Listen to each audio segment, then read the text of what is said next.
తెలుగు సినీ చరిత్రలో విలనిజం అంటే ఇదే అని చూపించిన పాత తరం మేటి నటుడు రాజనాల. నవ్వు, ఆహార్యం, మేనరిజం, నటన అన్నింటిలో వైవిధ్యం ప్రదర్శించిన గొప్ప నటుడాయన. పౌరాణికం, జానపదం, చారిత్రాత్మకం, సాంఘికం ఇలా సినిమా ఏదైనా అందులో తన ప్రత్యేకత చాటారు రాజనాల. తెరపై ఆయన కనిపిస్తే చాలు జనం జడుసుకునేవాళ్ళు. 1925 జనవరి 3న నెల్లూరు జిల్లా కావలిలో జన్మించిన రాజనాల పూర్తి పేరు రాజనాల కాళేశ్వరరావు. ఆయన జన్మించి 100 ఏళ్ళయింది. ఆ సందర్భంగా ఆయన్ని స్మరించుకోవటం సినీ ప్రేమికులకు సంతోషం. తెలుగు సినిమాల్లో విలన్ పాత్రకు ఒక ప్రత్యేకత తెచ్చిన ఘనత రాజనాలదే. అంతకుముందు తెలుగు సినిమాల్లో విలన్ పాత్రలు పోషించిన నటులు కొందరు ఉన్నా వారెవరు తమదైన ముద్ర అంటూ చూపించుకోలేకపోయారు. రాజనాల రాకతో విలనీకి రాచ టీవీ వచ్చింది. ఒకానొక సమయంలో హీరోలతో సమానంగా పారితోషికం తీసుకున్న ఖ్యాతి రాజనాలదే. మద్రాసులో ఆయనకు 5 భవంతులు ఉండేవి. 5 కార్లు ఎప్పుడూ తిరుగుతూ ఉండేవి. కావలిలో 32 ఎకరాల స్థలం ఉండేది. ఆర్థిక అవసరాల నిమిత్తం దాన్ని కూడా అమ్మేశారు. ఎంతో కష్టపడి సంపాదించుకున్న ఖ్యాతి, డబ్బు అన్నీ చివరి రోజుల్లో లేవు. రాజనాల జీవితం అంతా మద్రాసులోని టీ నగర్తో ముడిపడి ఉండేదని చెప్పాలి. ఆంధ్ర నుంచి ప్రతిరోజు ఎవరో ఒకరు వస్తుండేవారు. రోజు కనీసం 25 మంది అన్న వాళ్ళ ఇంట్లో భోజనం చేసేవారు. అందుకే ఆయన ఇంటిని రాజనాల సత్రం అనేవారు. ఆయన మొదటి భార్య శోభ సాక్షాత్తు అన్నపూర్ణమ్మ. వచ్చిన వారికి లేదనకుండా వండి వడ్డించేది. ఇక రాజనాల షూటింగ్లో ఉంటే 10 మందికి సరిపడే భోజనం వచ్చేది. మంచి తెలివితేటలు ఉన్న పేద విద్యార్థులకు డబ్బు సహాయం చేసేవారు. జీవితం అంటే ఏమిటి అని ఒకసారి ప్రశ్నిస్తే చీకటి నుంచి చీకటిలోకి సంధించిన బాణం అని చెప్పారు రాజనాల.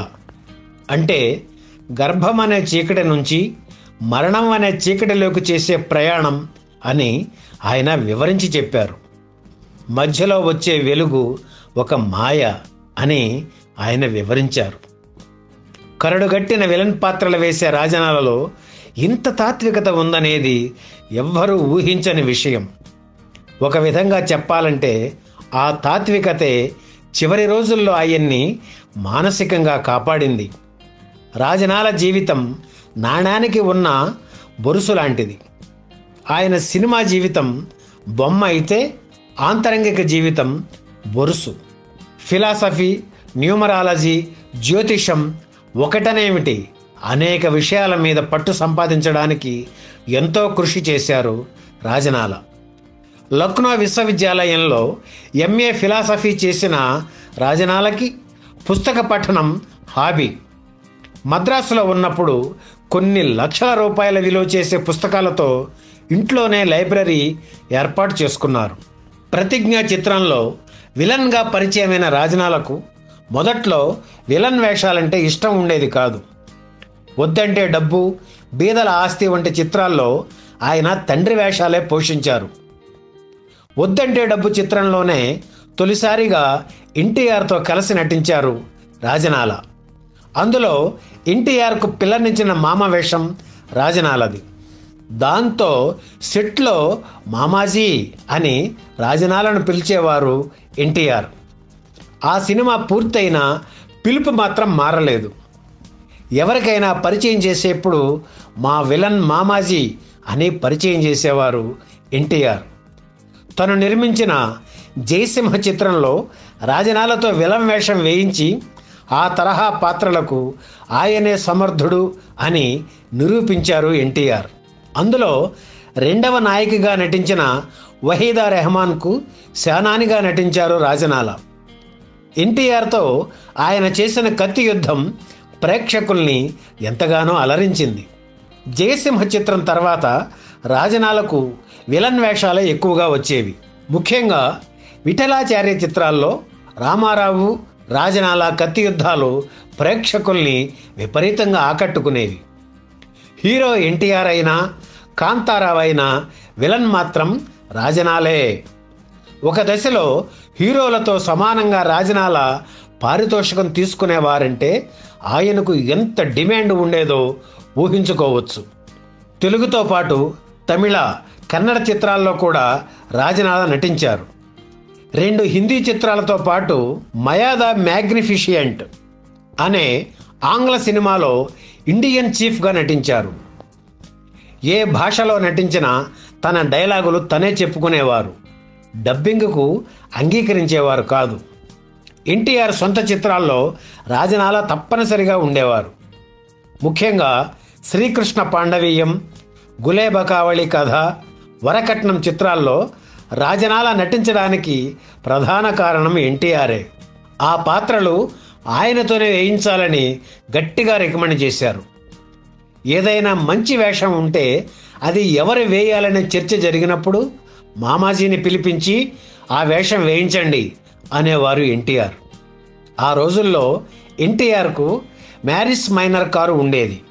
తీరిక ఉన్నప్పుడు ఆ కారులో రాజనాల ఇంటికి వెళుతుండేవారు ఎన్టీఆర్.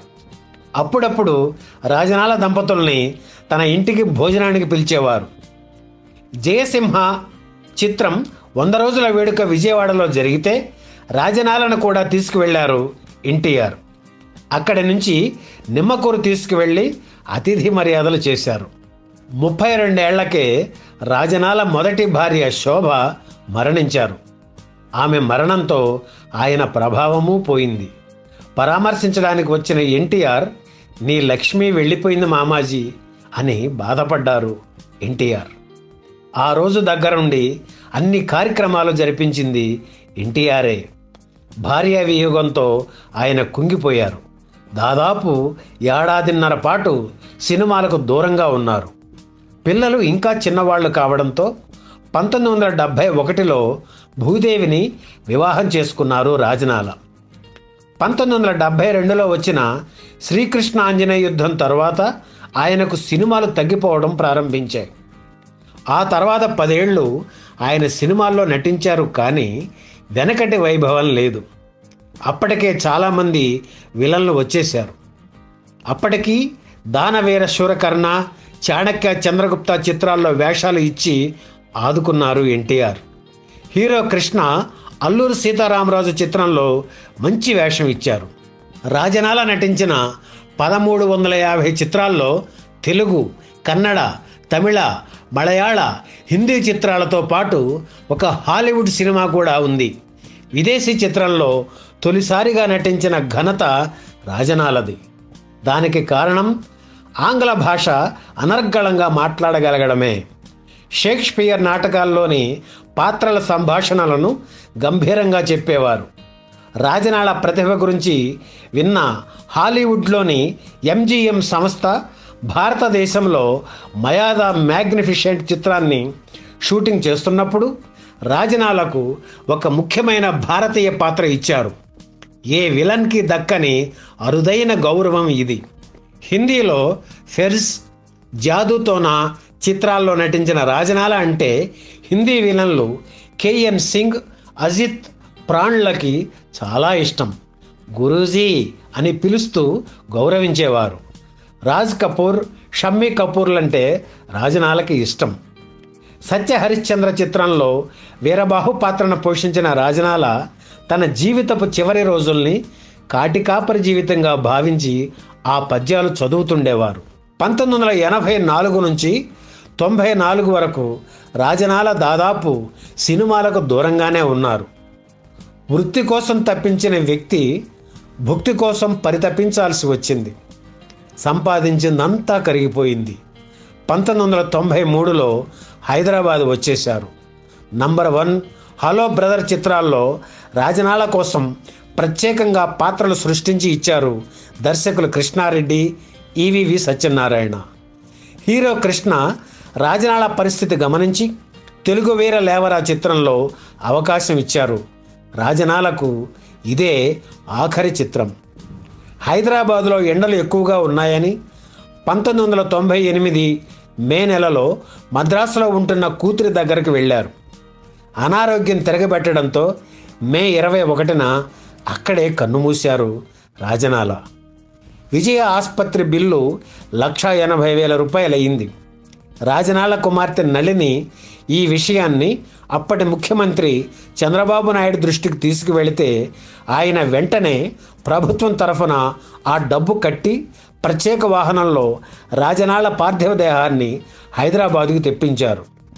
తెరపై ఆయన విలన్, కానీ నిజ జీవితంలో హీరోగానే బ్రతికారు. రాజనాల చెప్పినట్లుగానే ఆయన జీవితం చీకటి నుంచి చీకటిలోకి సంధించిన బాణం. మధ్యలో సినీ జీవితం ఓ వెలుగు, అంతే.